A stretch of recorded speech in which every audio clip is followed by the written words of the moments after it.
You better run the house because 가만히 날 느꼈어. 아버지, 이제 그만하세요. 작은 귀신이 여리를 해치려는 팔척귀를 막아섰고 그의 손을 잡고 함께 황천길로 떠났다. 여리는 폐허가 된 제단 앞에 서 있었다. 차가운 바람이 그녀의 찢어진 무녀복을 스치며 음산한 울림을 남겼다. 손에는 피로 얼룩진 부적이 쥐어져 있었고 입술은 새파랗게 질린 채 명부의 주문을 속삭였다. 그녀의 눈빛은 흔들리지 않았다. 두 번째 천도제, 죽음의 문을 열어 화덕차사를 소환하려는 마지막 시도였다. 그러나 공기 속에는 불길한 기운이 짙게 깔려 있었다. 팔척귀, 그 사악한 존재는 이미 야광주를 품으며 신의 경지를 넘어섰다. 그 힘은 하늘을 찢고 땅을 갈라놓을 만큼 거대했고 여리의 부적조차 그 앞에서 무력하게 떨렸다. 제단 위로 검은 안개가 소용돌이쳤다. 팔척귀가 모습을 드러냈다.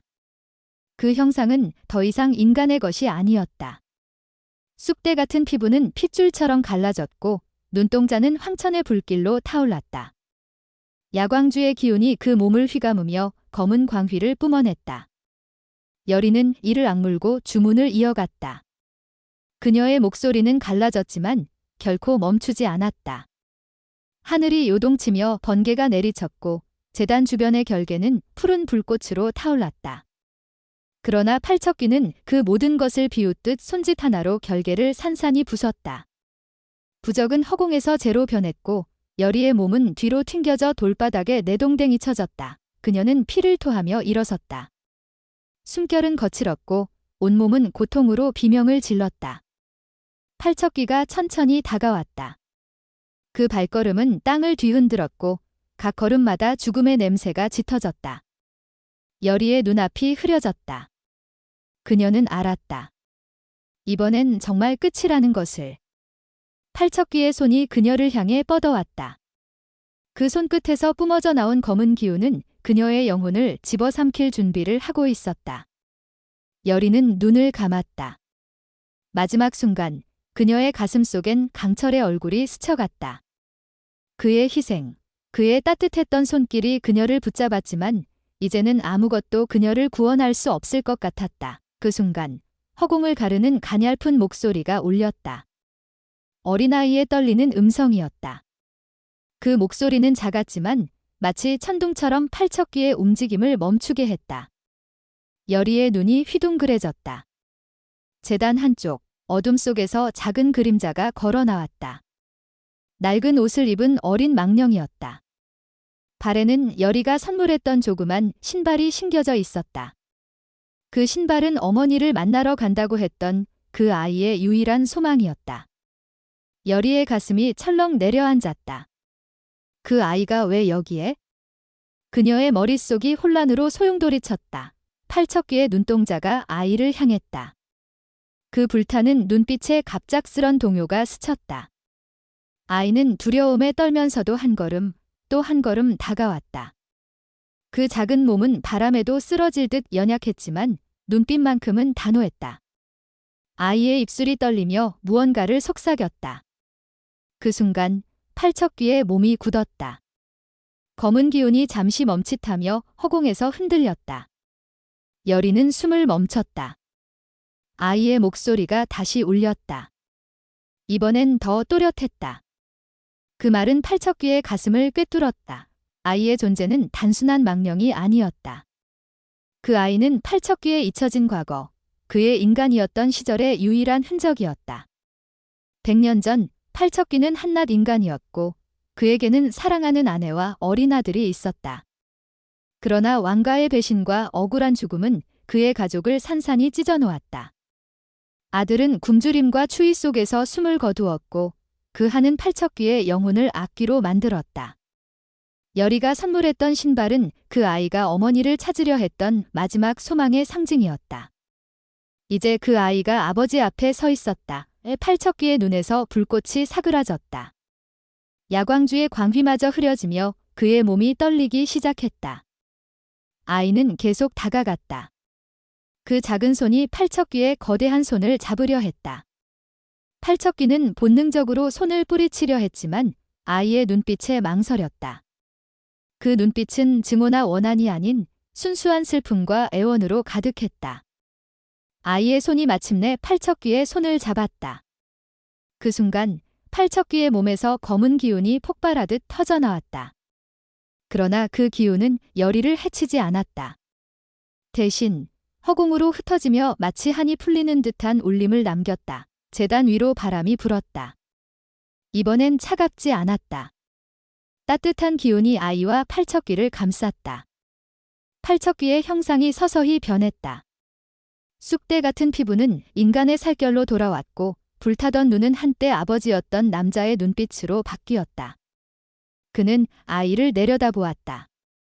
그의 얼굴에선 백년의 분노가 녹아내리고 대신 깊은 후회와 사랑이 떠올랐다. 아이는 아버지의 손을 꼭 잡았다. 그 작은 손은 팔척귀를 황천으로 이끄는 유일한 빛이었다. 여리는 그 장면을 숨죽이며 바라보았다.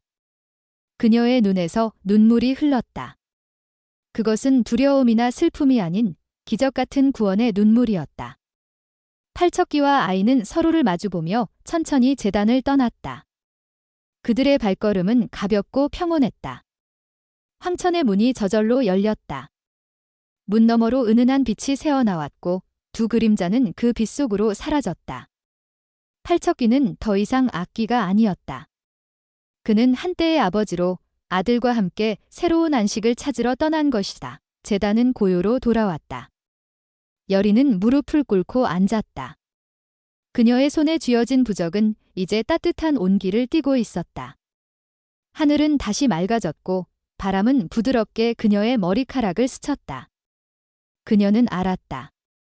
이 싸움은 끝났고 그녀가 지키려 했던 모든 것이 마침내 평화를 찾았음을. 그러나 그녀의 가슴엔 여전히 강철의 빈자리가 아렸다. 그 순간 멀리서 희미한 종소리가 울렸다. 그것은 새로운 시작을 알리는 소리였다. 여리는 천천히 일어섰다. 그녀의 눈빛은 이제 두려움이 아닌 희망으로 빛났다. 제단의 고요는 마치 시간이 멈춘 듯했다. 여리는 무릎을 꿇은 채 부적을 가슴에 품었다. 그 따뜻한 온기는 그녀의 차가운 손끝을 녹이며 생명의 맥박처럼 뛰었다. 하늘은 청명했고 바람은 그녀의 머리카락을 어루만지며 속삭였다. 모든 것이 끝났다. 팔척귀는 황천으로 사라졌고 백년의 원한은 마침내 안식을 찾았다. 그러나 여리의 가슴 깊은 곳에선 강철의 빈자리가 날카로운 칼처럼 파고들었다. 그의 희생, 그의 마지막 미소가 그녀의 영혼을 짓눌렀다. 그때 멀리서 울리던 종소리가 점점 가까워졌다. 그 소리는 단순한 종소리가 아니었다. 마치 명계의 문이 다시 열리는 듯한 불길하면서도 신비로운 울림이었다. 여리의 눈이 휘둥그레졌다. 그녀는 본능적으로 고개를 들었다. 제단 주변의 공기가 떨리기 시작했다. 바람이 멈췄고 하늘에 검은 균열이 생겨났다. 그 균열 속에서 은은한 푸른 빛이 새어나왔다. 여리의 심장이 쿵쾅거렸다. 이건 끝이 아니었다. 아직 무언가가 남아 있었다. 갑자기 제단 한복판에서 빛의 소용돌이가 일었다. 그 중심에서 익숙한 형상이 떠올랐다. 강철이었다. 그의 몸은 반투명했고 이무기의 푸른 비늘이 희미하게 빛났다. 그러나 그의 눈빛은 더 이상 신의 것이 아니었다. 그건 인간 강철의 눈빛, 여리를 향한 애틋한 감정으로 가득한 눈빛이었다. 여리는 숨을 멈췄다. 그녀의 손이 떨리며 그를 향해 뻗어졌다. 하지만 강철은 고개를 저었다. 그의 입술이 미소 지었지만 그 미소는 슬픔으로 물들어 있었다. 그러나 그 순간 제단 아래 땅이 요동쳤다. 깊은 심연에서부터 검은 기운이 솟아올랐다. 팔척귀가 사라진 자리에서 새로운 존재가 깨어나고 있었다.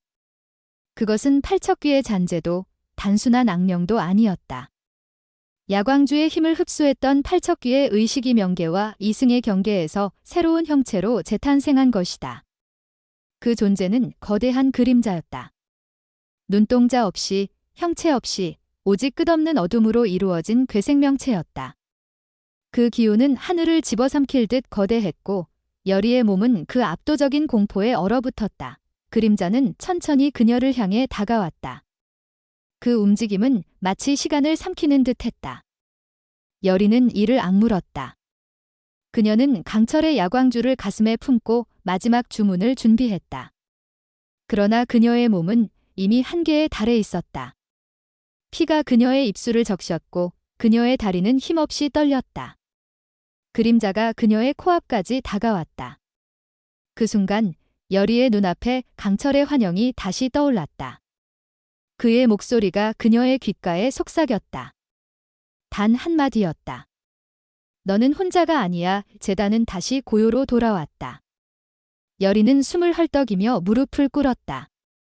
아이의 형상은 그녀를 바라보며 미소 지었다. 그 미소는 아버지와 함께 떠났던 그 순간의 평온을 떠올리게 했다. 아이는 말없이 그녀에게 손을 흔들고 빗속으로 사라졌다. 여리는 그 자리에 주저앉았다. 그녀의 가슴은 벅찬 감정으로 가득했다. 강철의 희생, 아이의 구원, 그리고 그녀 자신의 싸움이 마침내 하나로 엮였다. 그 순간 하늘에서 은은한 빛이 내려왔다. 그 빛 속에서 강철의 목소리가 다시 울렸다. 이번엔 환영이 아니었다. 그의 손이 여리의 어깨를 부드럽게 감쌌다. 여리는 고개를 돌렸다. 강철이 거기에 있었다. 인간의 모습으로 따뜻한 미소를 지으며 그녀를 바라보고 있었다. 그는 더 이상 이무기가 아니었다. 명계의 은총으로 그는 인간의 영혼으로 되돌아왔다. 여리의 눈에서 눈물이 터져나왔다. 그녀는 그의 품에 안겼다. 두 사람은 아무 말 없이 서로를 끌어안았다. 그 품은 100년의 고통과 희생을 넘어선 순수한 사랑의 온기였다. 그러나 이야기는 여기서 끝나지 않았다. 멀리 궁궐의 깊은 곳에서 새로운 그림자가 꿈틀거렸다. 야광주의 잔재가 아직 이승에 남아 있었다. 그 힘은 누군가의 손에 의해 다시 깨어날 준비를 하고 있었다.